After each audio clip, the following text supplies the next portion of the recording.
ambulancia. No estoy hablando mucho tiempo más allá de los 25 años. Nosotros subíamos con un desfibrilador muy grande, inclusive las ambulancias del SAMI hoy lo tienen, donde el registro electrocardiográfico no era muy claro y hacía que los médicos pudieran cometer este tipo de errores. Entonces, es importante el primer concepto a tener en cuenta de saber que existen estas 4 posibilidades divididas en 2 grandes grupos y que nos va a permitir a nosotros saber cómo debemos de proceder con las personas en paro cardiorrespiratorio. Dentro de las causas del paro cardiorrespiratorio, ustedes tienen acá, en forma genérica, un grupo de posibilidades o de situaciones que lo pueden desarrollar.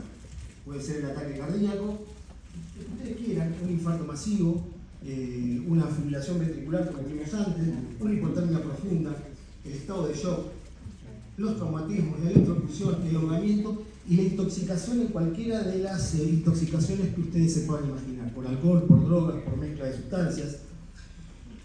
Y esas imágenes que ustedes tienen ahí son imágenes, por supuesto, tomadas de lo que es de hechos verdaderos, de hechos reales.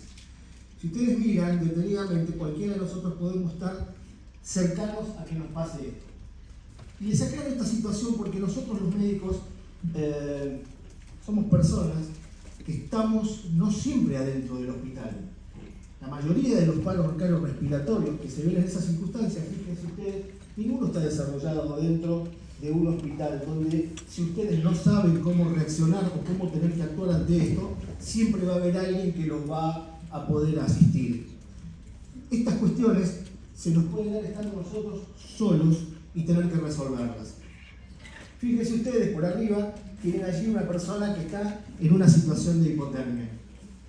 Y si miran la de abajo, tienen una persona que está en una situación de ahogamiento. En esas circunstancias, donde ustedes ven en esa foto, no se puede reanimar a una persona. Ustedes dicen, bueno, qué fenómeno, lo que vengo a aprender, ¿no?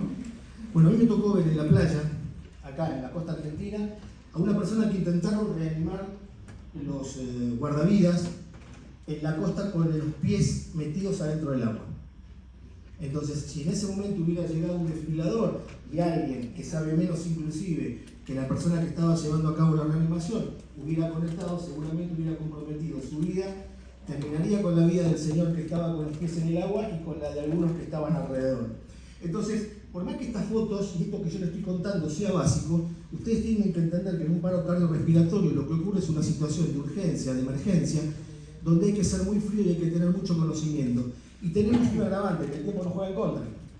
Entonces, si nosotros cometemos un error en el inicio de la reanimación cardiopulmonar, estamos llevando por delante todo lo bueno que podemos hacer a posteriori.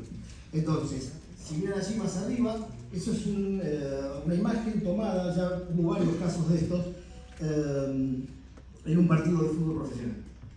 Entonces, pacientes que hacen un paro cardiorrespiratorio, y ustedes piensen un segundito, esto se lo cuento a colación de que yo fui médico de un equipo de fútbol profesional y tenía entrenado a 5 o 6 jugadores, de esos que uno sabe que juegan siempre. ¿Por qué? Porque la situación se puede dar a 60, 70 metros de donde está el médico sentado. Y entonces tiene que esperar la orden del juez del partido para que el médico pueda ingresar. Y cuando el médico ingresa y corre esos 70 metros hasta donde está la víctima, llegamos más cansados nosotros que quienes están cerca. Perdimos un montón de tiempo, perdimos un montón de energía y cuando llegamos ahí al lado realmente lo que uno no sabe es si el desfibrilador nos lo tiene que poner a nosotros, porque quedamos liquidados, no estamos entrenados igual que los que están jugando. Por eso es importante tener adiestrado y entrenado a todas las personas o a la mayor cantidad de personas que van a participar de esto. Más abajo tienen la electrocución, se está viendo ahora muy frecuentemente, esto no sé si saben ustedes, que es bastante actualidad, los robos de cables, cada 2x3 aparece alguien electrocutado en las alturas, y lo de abajo claramente tiene que ver con los politraumatismos y pacientes que pueden estar en shock por hipovolemia. Esto es muy básico. Si ustedes miran, esto es muy básico. El paro cardiorrespiratorio, por supuesto que es una emergencia clínica y como yo les decía antes, a nosotros nos juega en contra del tiempo. Entonces, uno tiene que resumir los conceptos para poder actuar actuar rápidamente. Saber que un paro cardiorrespiratorio por definición va a tener estos tres componentes.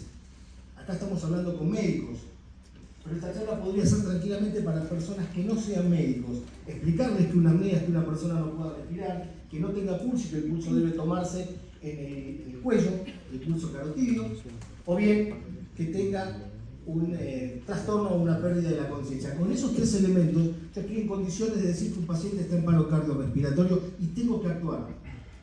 Y tengo que actuar en forma inmediata. Si después tenemos suerte y ese paciente no está en paro cardiorrespiratorio, mejor. Pero de entrada no tenemos que dudar. Estos tres conceptos nos tienen que servir a nosotros para realmente actuar con rapidez.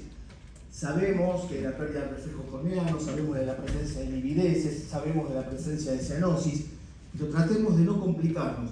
Con estos tres elementos a mí me alcanza para determinar que un paciente tiene un probable paro cardiorrespiratorio y tengo que actuar. ¿Sí? Y tiene determinadas características que son generales, cualquier paro cardiorrespiratorio. El principio que se puede desarrollar en cualquier ámbito, como yo les decía antes. Si acá estuviésemos en un teatro y una persona que hace un paro cardiorrespiratorio y estuviese alguno de ustedes, inmediatamente tendría que empezar a actuar. Y yo les pregunto a ustedes, ¿qué tienen ustedes de equipamiento para empezar a trabajar? Nada. Nada. Por eso van a ver que las compresiones y la solicitud de ayuda son los dos pasos más importantes que ustedes tienen cuando se inicia una reanimación cardiopulmonar. Entonces, saber que estas cosas nos pueden pasar en cualquier lugar, que se generan habitualmente de forma intempestiva y que tenemos que salir a trabajarlo rápidamente. En el ámbito intrahospitalario pasa lo mismo, porque no todos los pacientes hacen paro cardiorrespiratorio cuando están en la sala de terapia de intensivo o cuando están en el shock room. Hace unos meses atrás hubo un paro cardiorrespiratorio en mi hospital en el servicio de ginecología. Y ninguno de los ginecólogos sabía, teniendo un cargo de paro, cómo actuar ante esta situación. Ustedes me dicen, ¿es grave? Sí, es gravísimo. Por supuesto que es gravísimo. Y mucho más grave es que, por ejemplo, yo les vengo a contar a ustedes de que en la guardia de mi hospital se me ocurrió hacer una estadística para ver quiénes eran los médicos que sabían hacer RCP, y me encontré que solo el 35% de los médicos sabían hacer una RCP de alta calidad. Y si nosotros tenemos un problema, vamos a ir al hospital público, va a venir una ambulancia y nos va a llevar. Y nos va a llevar mal porque vamos a ir a un lugar donde probablemente no puedan hacer nada por nosotros. Y muchos de ustedes cuando se reciben, ustedes son médicos, disculpen, pero cuando me refiero a los primeros años de la carrera, se suele subir una ambulancia a hacer sus primeros trabajos. Y ninguno de ustedes, la mayoría de ustedes, no es personal, por supuesto, no saben hacer RCP. Y si no saben hacer RCP, los que están en emergencias, imagínense los demás. Estamos en un problema, realmente estamos en un problema. Todo médico que se sube a una ambulancia o que va a actuar en un ámbito extrahospitalario, fundamentalmente, en el ámbito hospitalario también, pero sobre todo en el extrahospitalario, tiene que saber lo que es la seguridad de la escena. No podemos intempestivamente ir a socorrer a una persona que está en un estado de electrocución, porque si sigue conectado a 220 y nosotros le queremos hacer compresiones o queremos que está en estado de conciencia, nos vamos a quedar pegados nosotros también. Y tenemos que jugar nosotros ahí con la seguridad de las personas que están alrededor. Yo he visto muchos accidentes en autopista y fui insultado en accidentes en autopista porque no bajaba a atender a las personas. Y no era que no bajaba a atender a las personas, era que lo que yo estaba viendo era que perdía combustible el auto y había chispas abajo. Y en hematología, a diferencia de las demás especialidades de la medicina, lo que se procura es la seguridad no solo de la escena, sino la seguridad del rescatador. Porque si el rescatador no está seguro que es la única persona que puede hacer algo por la víctima, la verdad es que estamos jugados en ese lugar. ¿Se va entendiendo? El rescatador, por supuesto, tiene que ser alguien idóneo, alguien que pueda manejar estos conceptos básicos. No se estoy pidiendo manejo de drogas. Eso lo vamos a ver al final, que tiene que ver con los cuidados avanzados. Y por supuesto con el conocimiento de los protocolos. Quien no conoce los protocolos no puede actuar en RCP. Ahora sí es cierto, como vamos a ver ahora, que hay cuestiones básicas que las pueden desencadenar. Ustedes, si alguna vez hicieron algún curso de emergentología, conocen lo que es la cadena de supervivencia. La cadena de supervivencia nos indica cuáles son los momentos que debemos pasar en una reanimación cardiopulmonar para que sea realmente efectiva. Y siempre fíjense que en el primer eslabón va a estar el teléfono. Tenemos que pedir ayuda. No es fácil hacer una reanimación cardiopulmonar solos. No es fácil. Aún estando dentro del ámbito intrahospitalario. Siempre se debe pedir ayuda, como lo hicieron en aquel momento las ginecólogas que yo les conté. En segundo lugar es el inicio de las compresiones. Esto no le va a ocasionar ningún inconveniente a la persona que esté ahí, tenga un paro o no tenga un paro. Entonces, yo tengo dudas, lo trato como si tuviera un paro. Voy a iniciar las compresiones y el tercer paso o el tercer eslabón va a ser la utilización de un desfibrilador externo automático. ¿En todos los lugares hay desfibriladores externos automáticos? No hay. Por ejemplo, en cualquiera de los estadios de fútbol que ustedes conocen, y voy a poner el ejemplo, no porque es hincha de Boca, se los arreglaron, pero la cancha de Boca tiene 4 desfibriladores, uno debajo de cada una de las tribunas, pero el que conoce la cancha de Boca sabe que tiene 3 bandejas. Ustedes imagínense una persona que hace un paro cardiorrespiratorio en la última bandeja. Mientras se le avisa al médico y el médico sube hasta allá arriba, ya pasaron los 10 minutos, 15 minutos por lo menos, y nuevamente vuelve a ocurrir lo que entraba el médico en el campo de juego. Llega agotado allá arriba con el desfibrilador. Entonces, si las personas de la comunidad conocen cómo iniciar el cuidado de un paro cardiorrespiratorio, por lo menos podrían estar haciéndole compresiones. Y esto tiene que ver un poco con la importancia de tener un desfibrilador externo automático. Tengan en cuenta ustedes que en los 2 primeros minutos, un paciente que es desfibrilado, en los 2 primeros minutos de un paro cardiorrespiratorio tiene un 85 o un 95% de probabilidades de supervivencia. Ya cuando el paciente es desfibrilado, más allá de los 10 minutos, más o menos tenemos entre un 5 y un 15% de probabilidades de quedarnos con un paciente vivo, pero no estamos contando las graves secuelas que quedan, ¿no? Básicamente lo que dicen los emergentólogos, el término de paro cardiorrespiratorio no es un término en realidad correcto, porque lo que estamos haciendo, cuando estamos haciendo una reanimación y tratando de mejorar la circulación y por ende la oxigenación, es cuidar el cerebro. Y eso es un poco lo que ocurre cuando nosotros nos vamos demorando en la atención de un paro cardiorrespiratorio. Las funciones neurológicas se van deprimiendo y son mucho menos recuperables que el resto. Después está, por supuesto, lo que es el cuarto eslabón, que es lo que tiene ya que ver con el paro que nosotros vamos a reanimar a nivel intrahospitalario, o sea, de los cuidados avanzados, y por último los cuidados postparo. Y entonces, como yo les decía recién, siempre la secuencia tiene que comenzar con el reconocimiento de un paciente que está en paro cardiorrespiratorio.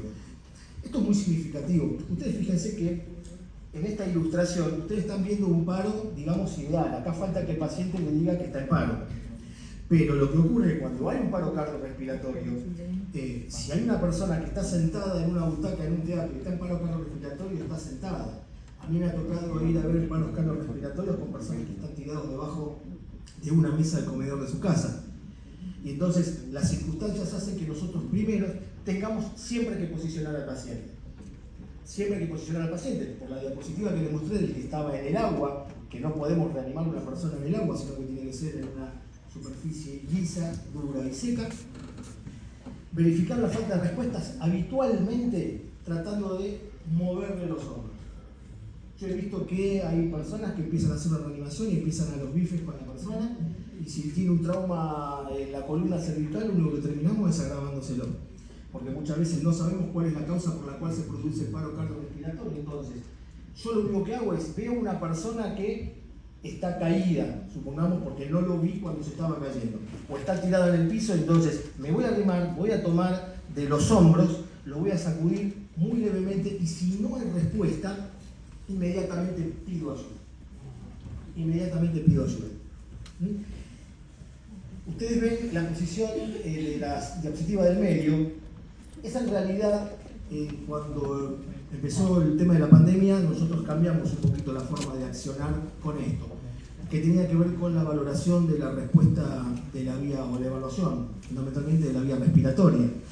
Debido al alto nivel de contagiosidad que tenía el COVID, esta maniobra dejó de hacerse, solo si al paciente se lo estimula de lejos, y por supuesto que los profesionales de la salud, para poder arrimarse al paciente, tienen que tener por lo menos una máscara unidireccional, lo vamos a ver más adelante. Pero solo moviéndole los hombros a una determinada distancia, Si el paciente no responde, le pueden tomar el pulso carotídeo si son rápidos para eso, no demorarse más de 4 o 5 segundos para pedir inmediatamente ayuda. Cuando pasa esto, y la imagen que ustedes ven ahí arriba es la imagen típica, es lo que se puede demorar cuando una persona tiene, porque acá entran en juego un montón de cuestiones que tienen que ver con el grado de desesperación que tiene una persona que de repente podría ser un familiar, o capaz que esta chica atropelló a alguien y está tendido en el piso. La situación es muy estresante, no solo para el que está haciendo el diagnóstico y está presenciando al paciente que está en paro cardiorrespiratorio, que eso hace que se retrase en esa persona el pedido de ayuda. Por eso, lo básico es, no me demoro y pido ayuda. Pedir ayuda es llamar al 107 al 911, esa imagen que ustedes ven ahí, es la imagen de cómo el SAMER, si no saben lo que es el SAMER, se los cuento un segundito, es el Sistema de Atención Médica de Emergencia del Gobierno de la Ciudad de Buenos Aires, que se está extendiendo. Ellos tienen un centro de monitoreo con geolocalización de las ambulancias, pero bueno, a mí que me tocó trabajar muchos años en el SAMER, les cuento que, por ejemplo, una persona en paro cardiorrespiratorio en el Obelisco, un día viernes a las 5 de la tarde, la ambulancia más próxima que viene del Hospital Argerich. Y entonces, cuando la ambulancia, por más que toque sirena, no lo van a dejar pasar, va a tardar más de 25 minutos, está cronometrado esto. Cuando se idearon las áreas programáticas del Gobierno de la Ciudad de Buenos Aires, se hicieron para que cada uno tardara 7 minutos entre los puntos más distantes de su área programática. Lo que ocurre es que el tránsito fue aumentando y ya esos 7 minutos quedaron cortos. Y entonces en determinadas horas pico, las ambulancias no llegan. No hay manera de que lleguen, por más que la gente se enoje, no tienen por dónde pasar. Y entonces cuando llegan habitualmente, si tenemos pacientes nos quedamos con un chiquitín de pacientes. Si no hay nadie al lado que por lo menos pueda hacer reanimación con compresiones. Y acá yo les decía un poco cómo son los cambios que se fueron dando cuando yo les había contado que en la década del 60 se había iniciado la sistematización de este tipo de atenciones. Antes era el ABC. Antes empezaba siempre por la vía aérea, íbamos a la ventilación y por último nos ocupábamos de la circulación. Hoy ya solo, sabiendo que hay una persona que está caída, que le tomo el pulso y que no tiene, yo ya pido ayuda e inicio las compresiones. Me olvido de la vía aérea. Me olvido de la vía aérea por un montón de cuestiones. Primero porque se tarda demasiado, más de 18 segundos se ha intentado, también hace muchos años atrás, aunque a ustedes les parezca una locura lo que yo les voy a decir, los médicos de ambulancia intubamos en la calle. Y nos llevaba muchísimo tiempo, por supuesto, porque no es fácil manejar la vía aérea en la calle. Y estaba estudiado que el rescatador más idóneo en un primer intento de intubación tardaba 18 segundos. Y nosotros en ese 18 segundos todavía no hemos empezado a comprimir el pecho de este señor o esta señora. Entonces, todo esto cambió, vamos directamente a las compresiones, evitamos la vía aérea, salvo que estemos bajando una ambulancia, tengamos una máscara unidireccional, fundamentalmente para protección, porque estamos con una persona que no conocemos, y se saltea ese paso. Rápidamente vamos a las compresiones torácicas. Las compresiones torácicas tienen una determinada técnica, como ustedes ven allá, se hacen primero siempre con el talón de la mano, siempre los brazos, las manos se entrecruzan, y los brazos deben estar rectos. Están rectos como yo estoy poniendo acá. Si yo la compresión la hago así, pierde efectividad. Calculen ustedes que para que una compresión sea efectiva, tengo que bajar más o menos apoyada 2-3 veces de dedo por arriba de la apófisis sifoides. Necesito deprimir el esternón por lo menos 5 centímetros. O sea que no es para cualquiera. No es para cualquiera hacer reanimación pulmonar. Y aparte conlleva muchísima situación de estrés para el reanimador y mucho agotamiento físico. Porque habitualmente, si esto ustedes lo están haciendo en la calle, van a tener a los fenómenos que se ponen alrededor de ustedes diciéndonos cómo lo tienen que hacer. Porque les va a pasar, no, lo estás haciendo mal, lo estás haciendo de esta manera. Siempre hay alguien que sabe más que ustedes. Y eso en realidad termina generando demasiado fastidio, entonces ustedes tienen que concentrarse en lo que están haciendo y hacerlo bien. Y para hacerlo bien es aquella posición donde ustedes ven allí, la última de todas, donde se ve que los brazos están bien rectos y que no deben deprimirse. Toda la fuerza hay que hacerla con el dorso, con la espalda, para caer sobre el pecho del paciente y poder deprimirlo. ¿Cuántas compresiones? Siempre de entrada son 100 compresiones como mínimo. Siempre. Yo no sé si alguna vez ustedes lo hicieron. Yo cuando traigo los muñecos y los pongo acá, todos me miran también. Cuando les pongo acá para hacer 100 compresiones, llegan a las 50 y están agotados. ¿Por qué? Por todo lo que les estoy contando. Una cosa es contárselo acá relajado y una cosa es estar presenciando un paro cardiorrespiratorio de verdad. Entonces, sepan que hay que hacer 100 compresiones, que si el rescatador no está entrenado, solo se quedan con las 100 compresiones. Y en estas dos últimas consideraciones, tener en cuenta que si el rescatador está entrenado y lo puede hacer, la secuencia es 32. Pero ojo, porque para hacer un 32 tengo que tener una máscara unidireccional. El 2 se refiere a 2 ventilaciones, 30 compresiones, 2 ventilaciones. Entonces, si no tengo una máscara unidireccional, si no tengo forma de protegerme, eso lo salteo. Y eso es lo mismo para el personal de salud. Por supuesto, ustedes no van a ir por la vía en la calle con una máscara unidireccional para poder hacer esto. Por lo tanto, si les pasa en la vía pública, esto lo saltean. Ahora, si alguno de ustedes trabaja en un sistema de emergencias o trabaja en ambulancias, y yo les aconsejo que lo lleven. Pero sobre todo para protección para ustedes. Bien, una vez que nosotros iniciamos las compresiones, tenemos que sí ver si la vía aérea no está obstruida. Esa es la maniobra frente metón, que lo que busca es, si nosotros tenemos la vía aérea y el paciente está con la cabeza levantada, ustedes van a ver que hace como si fuera una U la vía aérea. ¿Se entiende lo que yo digo? Entonces, en la medida que yo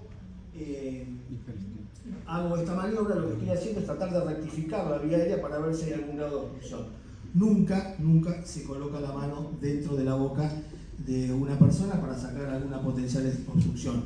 En la mayoría de los casos, por ejemplo, que me ha tocado ir, habrán sido 2 o 3 veces, en los geriátricos, los paros cardiorrespiratorios eran más respiratorios que cardíacos, provocados fundamentalmente por el desplazamiento de las prótesis dentales. Entonces uno con una pinza lo puede traer, desobstruye la vía aérea y con eso resuelve el problema. Podría ocurrir que cuando estamos en alguna situación, que una persona, ustedes puedan ver que la persona se atraganta. Seguramente ustedes escucharon hablar de lo que es la maniobra de Heimlich. La maniobra de Heimlich lo que busca es aumentar la presión sobre la cavidad abdominal para que ejerza a su vez una presión importante sobre el esófago y poder que el paciente pueda expulsar lo que le está generando la obstrucción. Cuando ustedes van a los manuales, le van a decir que a los pacientes los agarren de atrás y que los puedan comprimir. Bien, a ver, vayamos a la realidad ahora. Cualquier persona que se está ahogando no va a ser una persona dócil de poder sostener. En segundo lugar, si yo tengo con mi físico que atender a una persona que tiene 1,90 m que se está ahogando, cuando yo lo quiera agarrar, si no se va a sentir más ahogado y lo que va a hacer tratar de sacarlo. La maniobra que yo más recomiendo siempre es la de tratar de volcarlo al paciente al piso. Siempre es mejor en el piso ponerse con las rodillas por delante del paciente y comprimir en vez de atrás, comprimirlo desde adelante. ¿Sí? Hacer 3 compresiones fuertes aquí adelante a ver si yo logro desobstruir lo que la persona pueda tener en la vía aérea o en el esófago, lo que lo vaya a estar o en el lugar donde vaya a estar ocurriendo. En la reanimación cardiopulmonar, respecto a la ventilación, yo les decía que aquello es incorrecto, porque no se hace nunca más eso. Eso si no tenemos el dispositivo de seguridad. Antes era la famosa ventilación boca a boca, se daban 2 ventilaciones, eso no se hace más, nunca más. La única manera es, no tengo una máscara, no voy a ventilar. No tengo máscara, pero tengo AMBU, utilizo el AMBU. Es la manera más segura, inclusive cuando teníamos que reanimar a los pacientes con COVID durante la pandemia, era condición sine qua non. Se manejaban de esa manera y con un desfibrilador externo automático. Yo sé que en todos los lugares, inclusive en los hospitales, no hay en todos los hospitales desfibrilador externo automático, pero es la forma más segura de estar alejado de la persona que estaba infectada. Y una vez que hicimos esos pasos, que son los más sencillos, acá viene el DEA. Hasta acá, y con el DEA inclusive, puede atender cualquier persona un paro cardiorrespiratorio sin tener ningún tipo de formación. Cualquier persona lo puede atender. ¿Por qué? Porque si alguna vez ustedes utilizaron el desfibrilador externo automático, saben que apenas lo encienden, el desfibrilador externo automático les va a hablar, y les va a contar y les va a decir todo lo que ustedes tienen que hacer. Entonces, esto que yo se los pongo, y se los pongo en ese orden, porque debe ser así, porque la característica, como les dije antes, de una reanimación cardiopulmonar efectiva es respetar todos los pasos. Acá no nos podemos saltear ningún paso. Nosotros hemos evaluado médicos que hacíamos todo el acting y le dábamos el desfibrilador y lo primero que hacían era poner los parches y después lo encendían. Eso genera un error en la lectura del aparato. Cuando ustedes tienen en sus manos un desfibrilador, van a ver allá el botón verde que está allá arriba, son todos iguales, todos tienen un botón verde, ustedes encienden el botón y ahí, una vez que prendieron ese botón, van a ver que inmediatamente les va a decir el desfibrilador qué es lo que tiene que hacer. Y les va a decir que coloquen los parches, como dice acá, en el segundo paso, y de qué manera los tienen que poner. Cuando ustedes vean los parches de un desfibrilador, en cada uno de los parches está marcado en qué lugar del tórax tiene que ir. Y estos desfibriladores, inclusive si lo ven allá arriba, lo está marcando con una flechita. Estos desfibriladores suelen tener un esquema en el propio aparato, en el propio desfibrilador, donde está el lugar donde viven los parches. Se prenden dos luces para que vean que ustedes colocaron el parche en el lugar indicado. O sea que no hay forma de errarle con esto.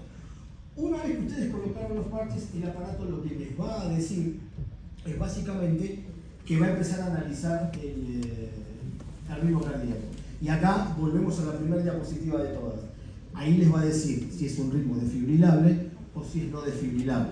No importa si es una actividad eléctrica sin pulso, si es una fibrilación ventricular o si es una taquicardia ventricular. No importa. Les va a decir que desfibrila o no. Y ustedes ya saben que no se escapan de esos 4 ritmos. Entonces, una vez que hacen eso, le va a decir si aconseja la descarga o si no aconseja la descarga. Siempre que se va a aconsejar la descarga, el aparato les va a decir, previo a la descarga, que se alejen todas las personas antes de hacer la descarga. El aparato se encarga de cargarlo y les va en ese botoncito triangular colorado que se ve en el centro del desfibrilador. Esa luz va a empezar a titilar y va a pedir que ustedes lo único que hagan es toquen el botón cuando les avise que la carga ya está completada. Es fundamental para una reanimación cardiopulmonar tener estas consideraciones que yo les estoy enumerando en esta diapositiva. Es importantísimo el control del tiempo, es decir, durante cuánto tiempo en principio yo voy a estar reanimando a una persona. Bueno, lo ideal es hacer las 100 compresiones. Si tengo el desfibrilador, analizo. Si no tengo el desfibrilador, una vez que hice las 100 compresiones, yo voy a hacer la reevaluación del paciente a los 2 minutos. ¿Cómo la hago? Básicamente viendo si el paciente levanta el pecho y empieza a respirar, o bien tomando nuevamente el pulso carotídeo para ver si hubo retorno de flujo. Siempre hay que verificar que las compresiones sean correctas, es decir, esto es redundante, lo que les dije antes es que los brazos, ustedes sientan realmente que se deprime el tórax. En más de una oportunidad me preguntaron, ¿y qué pasa si le rompo las costillas? Es muy difícil romper las costillas a una persona si no resiste.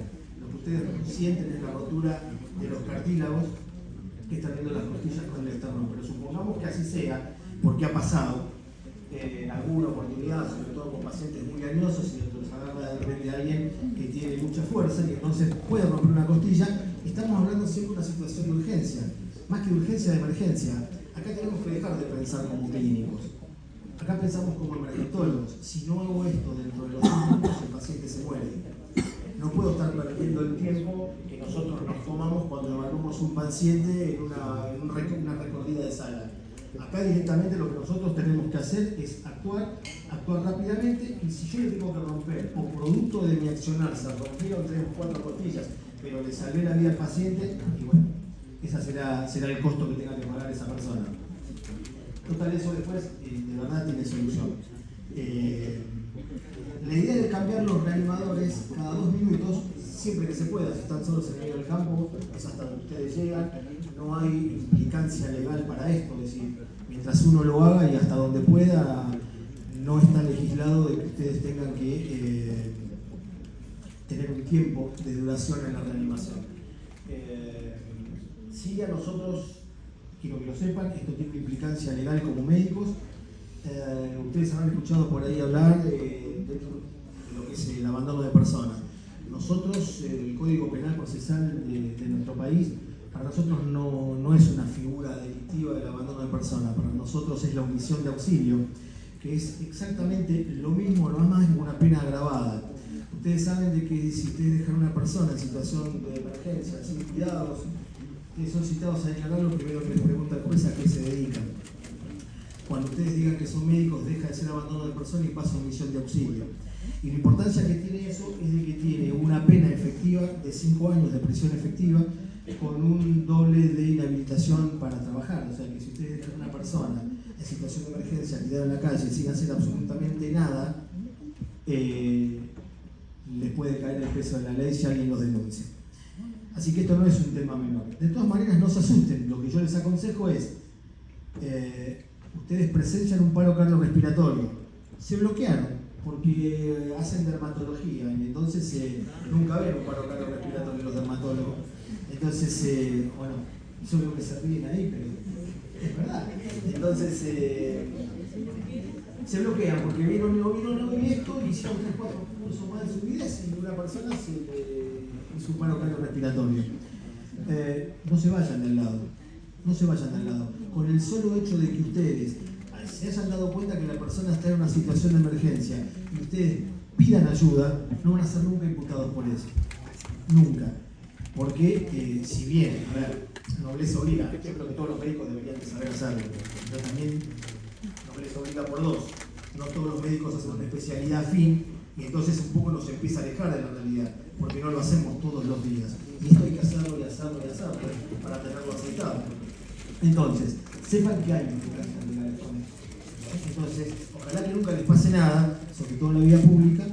Mucho más grave sería dejar a alguien sin atender adentro de un hospital. Pero en la vía pública nunca se escape, ¿no? La ciudad está infectada de cámaras por todos lados. Esto no era así antes, entonces todos saben lo que estamos haciendo todos. Pero si ustedes chocaron con el auto, una persona está desvanecida, pidan ayuda. Pero no se vayan hasta que la ambulancia o la ayuda llegue. No tengan miedo, no les va a pasar nada.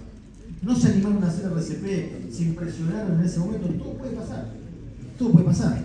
Entonces, todos somos seres humanos y nos pueden pasar cosas. Pero fundamentalmente no se vayan. Yo siempre digo esto y se los digo a los alumnos de la carrera, a los chicos del pregrado, creo que a todos nosotros y a todos ustedes nos lleva muchos años de estudio recibirnos de médicos y que nos saquen la matrícula y no podamos trabajar por 10 años por no irnos al lado de una persona, la verdad que me parece que no tiene ni siquiera lugar para empezar la discusión. El cambio de los reanimadores cada 2 minutos tiene que ver que por más que la persona esté muy entrenada, va a sufrir un cansancio igual. Está también estudiado esto, se sabe que un reanimador cuando va a la segunda tanda, es decir, cuando va a los segundos 2 minutos, ya tiene un 60% de eficacia su compresión. Y si el mismo reanimador llega a los 6 minutos haciendo 3 ciclos de reanimación, ya baja por arriba del 25%. Entonces siempre lo ideal es la posibilidad de estar cambiando.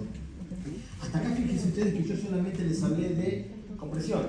Si somos 2 rescatadores, bueno, uno puede hacer las compresiones, si yo tengo la máscara, puedo hacer las 2 ventilaciones o bien apoyar. ¿Sí?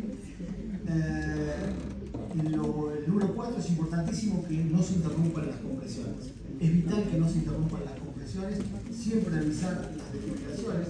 El uso de los fármacos, vamos a ver ahora los protocolos, tratar de que se pueda respirar como decía, con una muy lo más rápido que se pueda, una vez que el paciente está en ambulancia o que el paciente esté internado o en una institución hospitalaria, poder conectarlo a una línea de oxígeno.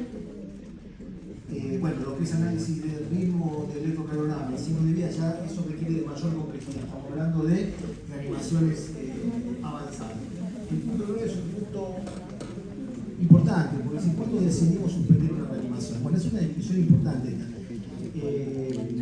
porque va a depender siempre del estado de ese paciente previo, si lo conocemos y estamos con un paciente que está internado.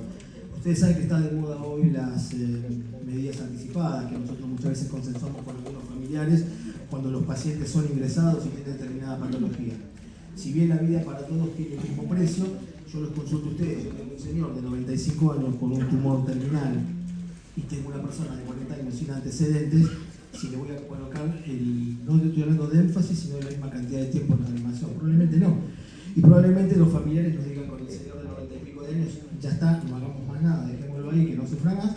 aunque hay otras familias que, bueno, todavía creen en el encarnecimiento médico y entonces nos piden más, y nosotros saben que nosotros los médicos estamos mandados a hacer, ponemos tubos, ponemos vías, le seguimos dando, lo llenamos de fármacos y después cuando sacamos tenemos las secuelas de las que yo les hablaba, las secuelas neurológicas que son terribles.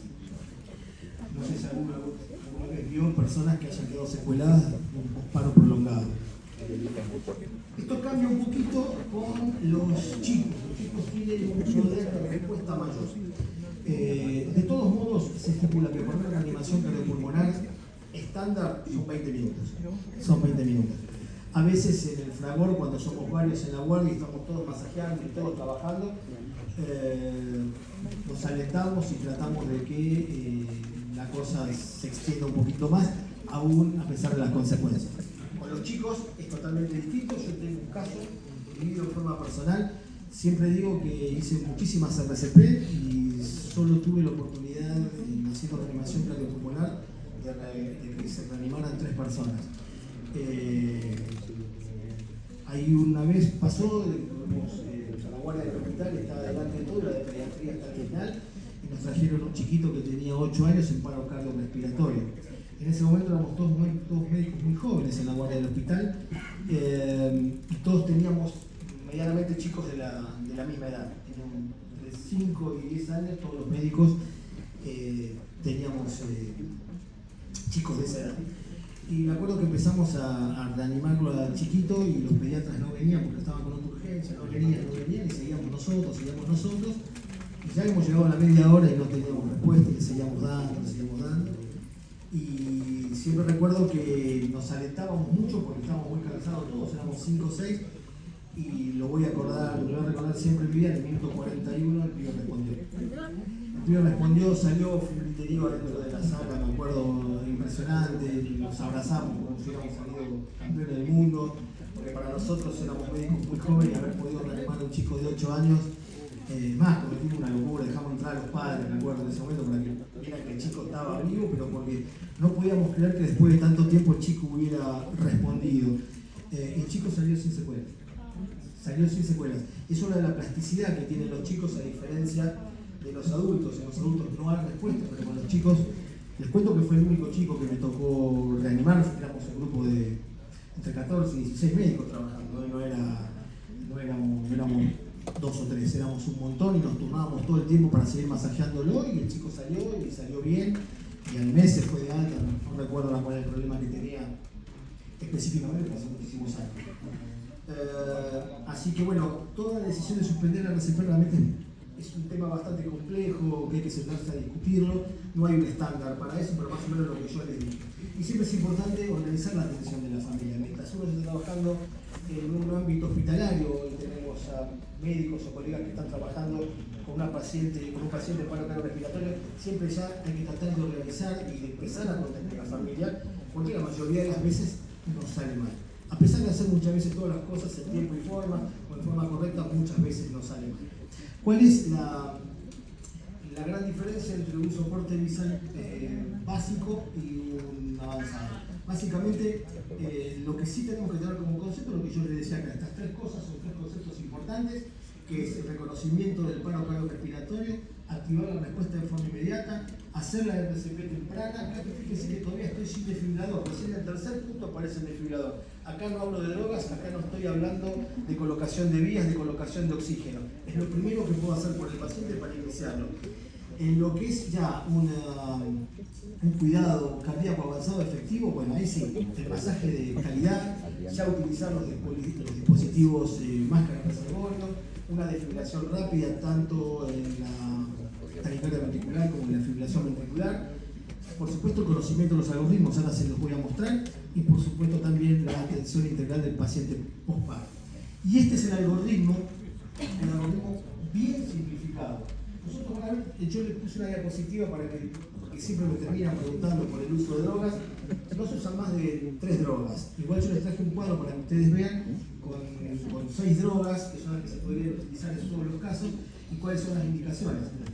Pero siempre, una vez que se estableció el paro cardíaco, ya estamos dentro del hospital, empezamos a hacerle las compresiones. trajimos el carro de paro. Ahí podemos tener dos situaciones. Tenemos un carro de paro de los convencionales, de los viejos, o podemos tener un desfibrilador externo automático.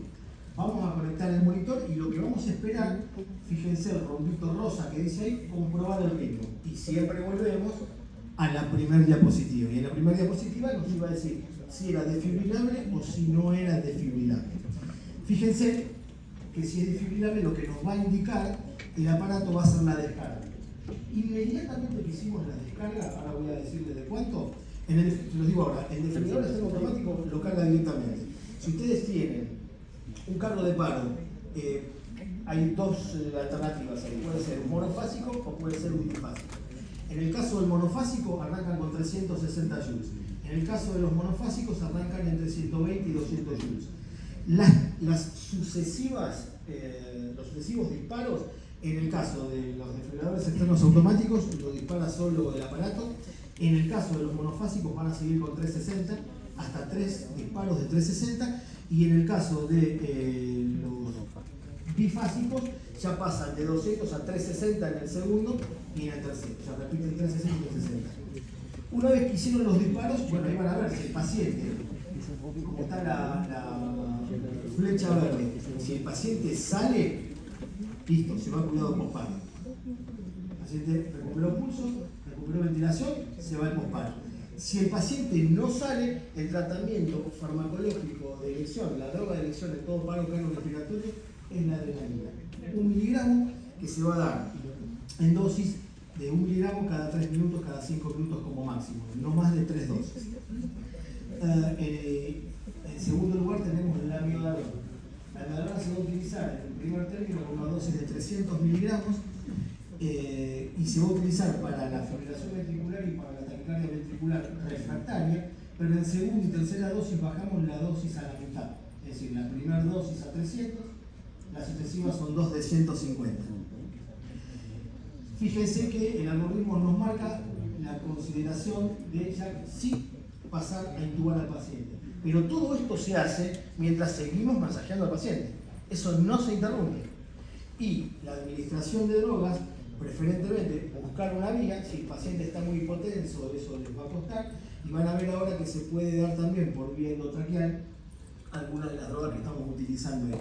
Siempre estas dosis son en bol para pasar por vía endovenosa. Y para lo último van a ver que es el tratamiento de las causas reversibles. Y así siempre estamos cada 2 minutos dando vueltas. Cuando miramos específicamente el protocolo de fibrilación ventricular y de taquicardia supraventricular es mucho más sencillo.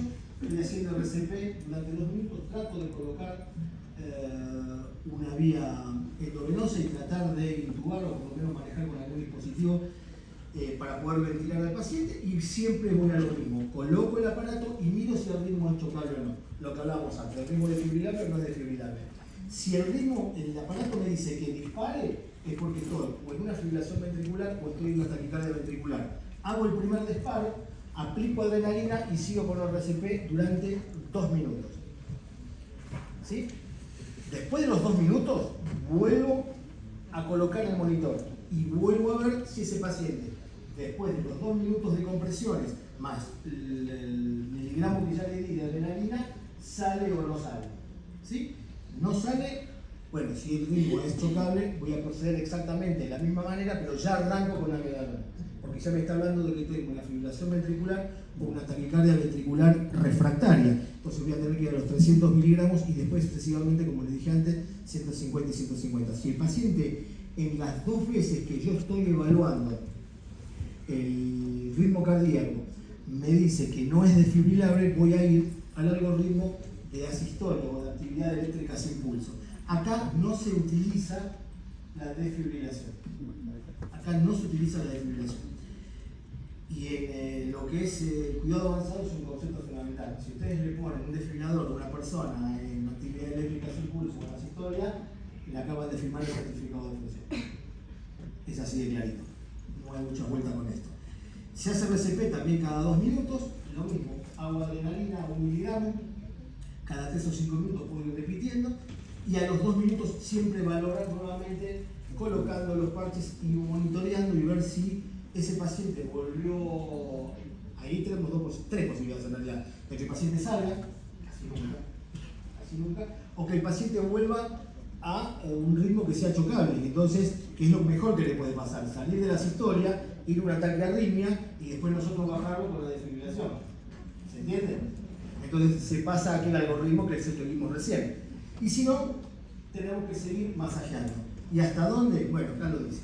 Durante 20 minutos y ahí, de todos los que están haciendo la reanimación, considerar si esa reanimación cardiopulmonar la proseguimos o no.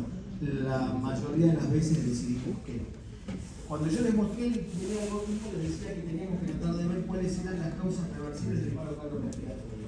Habitualmente son todas estas. Cuando hace uno una reanimación cardiopulmonar, debe siempre entenderse, cuando estamos hablando de reanimación cardiopulmonar avanzada, lo estamos haciendo con un grupo de trabajo. Ese grupo de trabajo siempre debe ser liderado, siempre tiene que haber una persona que se va a poner detrás de la cabeza del paciente y dice que va diciéndole a los demás qué es lo que se va a hacer. Porque si no todos tienen que poner la mano, se hace desorganizado y se pierden todos estos pasos. Por eso las guardias deberían de tener preparado todo esto para poder hacer este trabajo como corresponde.